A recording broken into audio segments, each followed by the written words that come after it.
यह चरित्रहीन शब्द मैं उसकी जगह प्रयोग कर रहा हूं, किया जाए तो उसने क्या, सरस्वती नाम की अपनी कन्या से ही संभोग किया था, इसलिए उसको अपनी बेटी का बलात्कार करने वाला कहना चाहिए। इसी बुरे कर्म के कारण उसकी कोई पूजा नहीं करता। गुलामगिरी का यह तेवर 1873 का वो समय रहा जब भारत में समाज सुधार आंदोलन के नाम पर प्रार्थना समाज, आर्य समाज, ब्रह्म समाज चल रहा था। उस समय ज्योतिबा फूले सत्य शोधक समाज चला रहे थे। लेकिन भारतीय पुनर्जागरण के लिए इतिहास लिखने वालों ने इस कठिन सवालों को छोड़ दिया और इस तरह से दूसरे परिच्छेद में जाएंगे जहां मत्स्य और शंखासुर की बात है। उन्होंने कहा कि मछली और मनुष्य के पैदा होने में अंतर है। आप कैसे उसको, मनुष्य को मछली से पैदा होना बता रहे हैं, तमाम तरह की चीजों को बता रहे हैं कि उनका जीवन प्रक्रिया में तमाम अंतर है। कुछ मूर्ख लोगों ने मौका मिलते ही पुराणों में इस तरह की बातें लिख दें जिससे भारतीय जनमानस गुलामी का शिकार हो गया। तीसरे परिच्छेद में कच्छ, भूदेव, भूपति, क्षत्रिय, द्विज, कश्यप, इन राजाओं के बारे में विस्तार से बात की गई है। मैं संकेत इसलिए बता रहा हूं कि आप इन्हें पढ़ें। चौथे अनुच्छेद में वराह और हिरण्यकश्यप की बात की गई है और इस अनुच्छेद में एक दिलचस्प सवाल ज्योतिबा फूले पूछते हैं कि एक बात बताओ, खंभे से कोई व्यक्ति कैसे पैदा हो सकता है? यह सवाल ज्योतिबा फूले ने परिच्छेद 4 वराह और हिरण्यकश्यप के संदर्भ में पूछा कि खंभे से कोई व्यक्ति कैसे पैदा हो सकता है। परिच्छेद 5 में नृसंग, हिरण्यकश्यप और प्रहलाद के संबंध में फिर से वही बात की और उसको विस्तार से कहा कि क्योंकि यदि वह खंभे से पैदा हुआ माना जाए तब उसकी गर्भ की नाल दूसरे किसी व्यक्ति ने काटी होगी और उसके मुंह में दूध का स्तन दिए बगैर वो कैसे जिया होगा। बाद में किसी न किसी दाई का या बाहर का दूध पिए बगैर वो छोटे से बड़ा कैसे हुआ। शायद यह भी हो सकता है, लेकिन सृष्टि में इस तरह की कुछ भी घटते हुए नहीं दिखाई देता। यह तो सृष्टि के नियम के विरुद्ध है। ये कथाएं झूठ पर आधारित हैं जो आम शूद्र और अतिशूद्रों को गुलाम बनाने के लिए लिखी गई हैं। नृसिंह स्वभाव से लालची, धोखेबाज, विश्वासघात करने वाला, विनाशकारी, क्रूर और भ्रष्ट था। आप जिनकी पूजा करते हैं, फूले उनके लिए ये सब लिख रहे हैं। क्यों? क्योंकि वो कह रहे हैं कि इन चीजों के जरिए आपने गुलाम बनाया।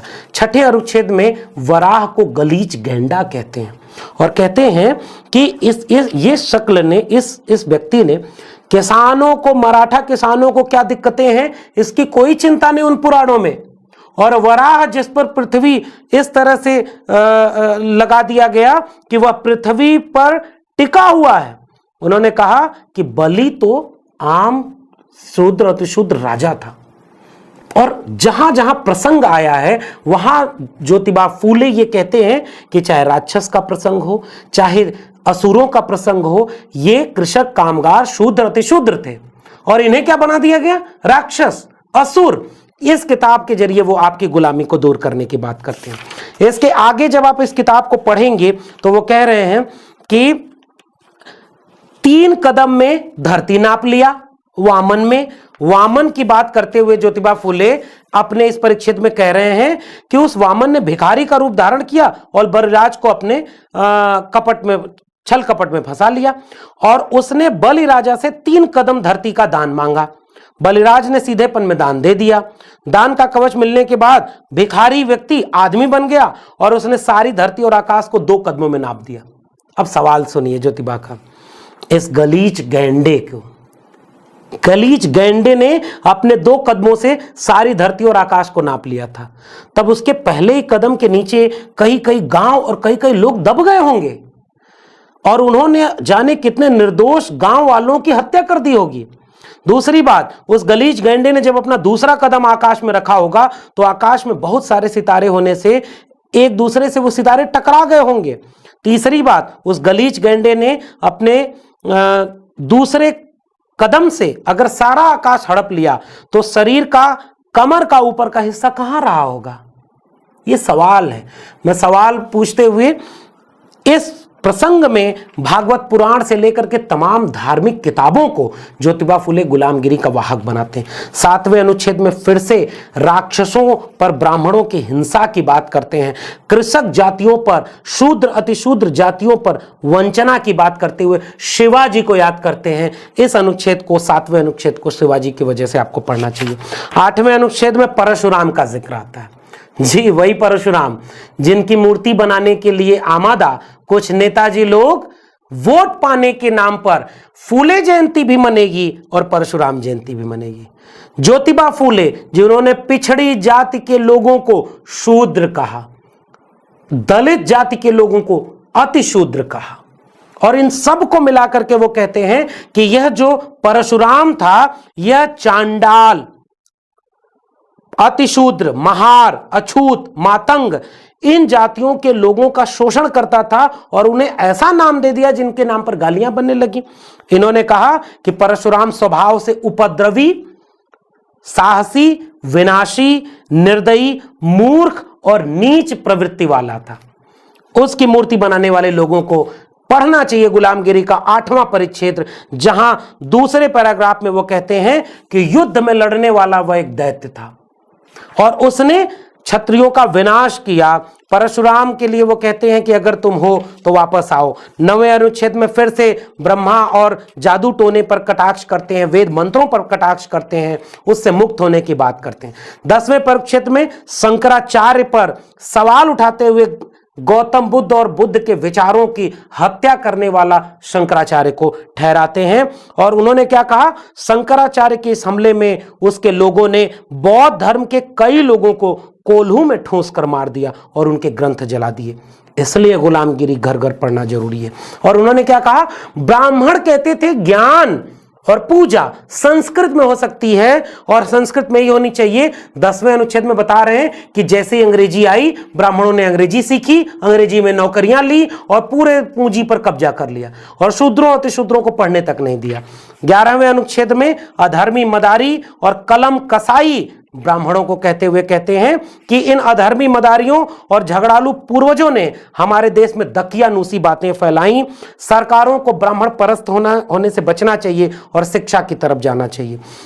12वें अनुच्छेद में जाते आते ये दूसरा हिस्सा शुरू होता है जो 12वें अनुच्छेद, 13वें अनुच्छेद और 14वें, 15वें अनुच्छेद तक आता है। और सारांश इसका अगर मैं बताऊं तो खेती बाड़ी, किसानी, मजदूरी, शिक्षा, शिक्षा पर खर्चा, शिक्षा विभाग पाठ्यक्रम कैसे बनाए जिससे शूद्र अतिशूद्र ब्राह्मण की मानसिक गुलामी से दूर हो, अपने पुश्तैनी पेशे को लेकर सजग हो और अंग्रेज राज में किस तरह से अपना विकास कर सकें। एक बहुत महत्वपूर्ण कोटेशन जो मैं जरूर पढ़ना चाहूंगा कि सरकारी शिक्षा के लिए उन्होंने कहा कि अंग्रेजी राज आया है, हमेशा नहीं रहेगा, इसलिए शूद्रों अतिशूद्रों को अंग्रेजी राज के रहते ब्राह्मण और पुरोहितों से मुक्ति, गुलामी से मुक्ति की बात मान लेनी चाहिए। भारतीय ज्ञान मीमांसा के अकादमिक संस्थानों ने ज्योतिबा फुले को अंग्रेज परस्त साबित किया कि वह अंग्रेजों के दलाल थे। अंग्रेजों के मुखालफत करने वाला ज्योतिबा फुले जैसा विचारक वो ये कहता है कि अंग्रेज हमेशा नहीं रहेंगे, लेकिन अंग्रेज चले जाएं और फिर से हजारों साल के ब्राह्मणों का गुलाम ये देश हो जाए। यह बात सजग करने के लिए वो कहते हैं शिक्षा ही मुक्ति देगी। गुलामगिरी के पहले अध्यायों में, पहले हिस्से में मिथकों से दूर होने की बात करने के बाद ज्योतिबा फुले आखिरी के परिच्छेदों में शिक्षा के जरिए मुक्ति की बात करते हैं। और परिच्छेद 16 में ब्रह्म राक्षसों के उत्पीड़न के अंत की घोषणा करते हुए कहते हैं कि जिस दिन 4 काम कर लोगे, शूद्रों को ब्रह्म राक्षसों की गुलामी से इस प्रकार मुक्त होना चाहिए। ब्राह्मण, पंडा, पुरोहित इन सबको हर अपने सार्वजनिक काम से बाहर करना चाहिए। आज 150 साल बाद क्या हम ऐसा कुछ कर पाए हैं? यह सवाल है मेरा आज के युवाओं से। 4 बातें कहते हुए वो अपनी गुलामगिरी खत्म करते हैं कि हमें सभी किस्म के धार्मिक ग्रंथों का विरोध करना चाहिए, अपनी सोच को बदलना चाहिए और जो जबरदस्ती किसी को भी नीच समझने का आचरण करने लगते हैं उस तरह के लोगों को आचरण का मौका देकर अपने अधिकारों को बदनाम नहीं होने देना चाहिए। सबको साथ मिलना चाहिए, एक एकाकी बात। तीसरी बात, जो गुलाम यानी शूद्र दास हैं वो अपने निर्माता को मानकर नीति के अनुसार साफ सुथरा उद्योग करने का निश्चय करें और अपना आचरण करें। इस बात का मुझे विश्वास होने पर मैं उनको केवल अपने परिवार के भाई की तरह मानकर उनके साथ प्यार से खाना पीना करूंगा, चाहे वो किसी भी देश के रहने वाले हो। वैश्विक एका, गुलामों की, शूद्रों की। हम कार्ल मार्क्स को याद करते हैं कि दुनिया के मजदूरों एक हो जाओ, तुम्हारे पास खोने के लिए कुछ नहीं है, खोने के लिए केवल बेड़ियां हैं, पाने के लिए सारा आकाश है। भारतीय संदर्भ में अगर कार्ल मार्क्स से बड़ा विचारक अगर मैं किसी को मानूंगा तो वो ज्योतिबा फूले। वो कहते हैं कि दुनिया भर के शूद्र अति शूद्र एक हो जाओ, और इस तरह से गुलामी से मुक्ति की बात करते हैं। और फिर वो कहते हैं कि जितने लोग मुक्त होंगे इस ब्राह्मणवादी शास्त्रीय धार्मिक कर्मकांडों से, अगर मानसिक तौर पर हम गुलाम हो गए तो हमें बराबरी की दुनिया बनाने से कोई रोक नहीं पाएगा। इसलिए गुलामगिरी को घर घर पढ़ाने की जरूरत है।